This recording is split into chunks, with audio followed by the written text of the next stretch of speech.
দর্শক, এই মুহূর্তে আপনাদেরকে সরাসরি নিয়ে যেতে চাই নির্বাচন কমিশনে, যেখানে আছেন সহকর্মী মিফতা গালিব। যুক্ত হতে চাই তার সাথে। গালিব, প্রার্থীদের আপিল নিষ্পত্তি শুনানি চলছে, তো এই বিষয়ে আপনার কাছে সর্বশেষ কি তথ্য আছে আমাদেরকে জানান। ত্রয়োদশ জাতীয় সংসদ নির্বাচনকে সামনে রেখে আসলে সকাল থেকে এই যে প্রায় 350 আসনে প্রায় মোটামুটি 723 জন আসনে আসলে মনোনয়ন প্রার্থীতা বাতিল হওয়ার প্রেক্ষিতে গত 5 থেকে 10 জানুয়ারি পর্যন্ত আসলে আপিল দায়ের কার্যক্রম চলে। তো আপিল দায়ের কার্যক্রমে যদি আমরা একটু বলতে চাই যে মোটামুটি সর্বশেষ 645টি আসলে আপিল দায়ের হয়। তো সেই প্রেক্ষিতে আজকে সকাল থেকে নির্বাচন কমিশনের আপিল শুনানির কার্যক্রম শুরু হয়। তো 1 থেকে 70 সিরিয়াল যাদের, তারা আজকে মূলত তারা কমিশনে আসেন এবং তারা তাদের শুনানি মোটামুটি করে। তো এখন পর্যন্ত 43 জন তাদের আপিল শুনানি হয়। এর মধ্যে মোটামুটি 29টি মনোনয়নকে বৈধ ঘোষণা করে এবং 60টিকে তারা নামঞ্জুর করে এবং 4টি স্থগিত রাখা হয়েছে। তো আমি যদি একটু জানাতে চাই, মোটামুটি এই আজকে থেকে 18 জানুয়ারি পর্যন্ত মূলত চলবে। আজকে এই আপিল কার্যক্রম শুরু হবে। তো আমরা মেহেদি, আমরা একটু আমাদের সাথে একজন খেলাফত মজলিসের একজন প্রার্থী, তার প্রার্থিতা বাতিল হয়েছে, আমরা ওনার সাথে একটু কথা বলবো এবং তার কেন প্রার্থিতা বাতিল হয়েছে এবং সার্বিকভাবে কেন কি হয়েছে আমরা তার সাথে কথা বলবো এবং সার্বিক জানতে চাইবো। থ্যাংক ইউ, আপনাকে অনেক ধন্যবাদ।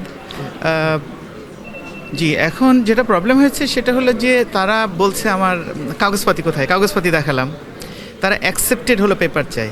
তো প্রথম কথা হলো আপনাকে একটা জিনিস বুঝতে হবে যে আপনি যদি বাংলাদেশের নাগরিকত্ব ধরেন আজকে ত্যাগ করতে চান, আপনি কি আজকে অ্যাপ্লিকেশন করলে কি রাতারাতি কি আপনি কাগজপাতি পেয়ে যাবেন নাকি? আপনার তো টাইম লাগবে ভাই, তাই না?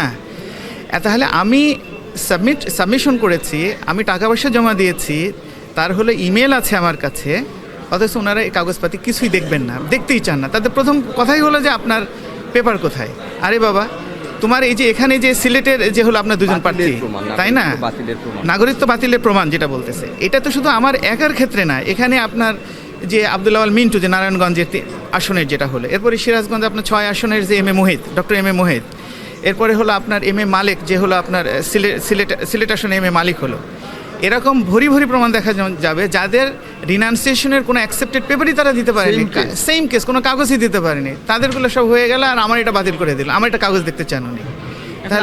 আপনি কিভাবে নিচ্ছেন? এটা আসলে কি কোনো ইনসাফ বা আপনি হাউ ইজ ইট ইনসাফ? This is discrimination, this is clear discrimination. ওনারা এখানে বসে আছেন, বসে থেকে ওনারা বলতেছেন যে আমরা দেখব। আপনারা কি দেখবেন?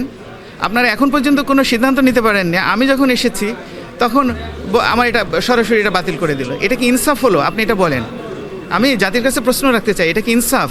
এই ইনসাফের জন্যই কি মানে দেশের তরুণ সমাজরা রক্ত দিয়েছে নাকি? হ্যাঁ, আমরা তো বিদেশ থেকে, আমি তো 19 বছর ধরে দেশের বাইরে থাকি, 19 বছর থেকে আমি কোটি টাকা ইনকাম করে কি করেছি? আমি নিজে সংসার চালিয়েছি, নিজে চলেছি, আর এই দেশে ইনভেস্ট করেছি।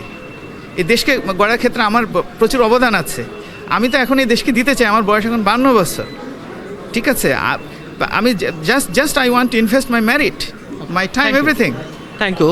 আসলে আপনাকে আমি যদি একটু জানাতে চাই মেহেদি, যে আসলে নাটোর 2 আসনের মূলত খেলাফত মজলিসের একজন প্রার্থী, তার আসলে প্রার্থীতা বাতিলের প্রেক্ষিতে তিনি আসলে জানাচ্ছেন তার দ্বৈত নাগরিকত্বের এগেনিস্টে, তাহলে তিনি বলছেন যে তার আসলে প্রার্থীতা বাতিল হয়েছে। এই পর্যন্ত মোট 7 জন প্রার্থীর আসলে প্রার্থীতা বাতিল হয়েছে এখন পর্যন্ত। তো আমরা যদি আরেকটু জানাতে চাই, মোটামুটি সকাল থেকে আসলে এখানে 1 থেকে 70 ক্রমিকে যারা যেসব প্রার্থীরা যখন আসেন, তারা একে একে তারা ক্রমান্বয়ে তারা এসে এবং তাদের প্রার্থীতা প্রায় 29 জন প্রার্থীরা ফিরে আসছে। এবং আরেকটা বিষয় আমি যদি আপনাকে জানাতে চাই যে ঢাকা 9 আসনের স্বতন্ত্র প্রার্থী তাসনিম যারা, উনি আসলে প্রার্থীতা ফিরে পেয়েছেন। এছাড়া কক্সবাজার 2 আসনের জামাতের প্রার্থী হামিদুর রহমান আজাদ, তিনিও প্রার্থীতা ফিরে পেয়েছেন। এছাড়া আমরা একটু আগে এই যে এখন কথা বলছি যে পঞ্চগড় 2 আসনের রাশেদ প্রধান তিনি মোটামুটি তার প্রার্থীতা ফিরে পেয়েছেন। তো মেহেদি, এখন পর্যন্ত এই কার্যক্রম চলমান। তো আমরা মোটামুটি বিকেল নাগাদ মোটামুটি 70 জন প্রার্থী তারা যখন হবে, তা আমরা পূর্ণ তথ্য আসলে আপনার মাধ্যমে আমরা আমাদের দর্শকদেরকে জানাতে পারবো। মেহেদি। গালিব, আপনাকে ধন্যবাদ। মনোনয়নপত্র গ্রহণ ও বাতিলের সর্বশেষ তথ্য জানাচ্ছিলেন যিনি।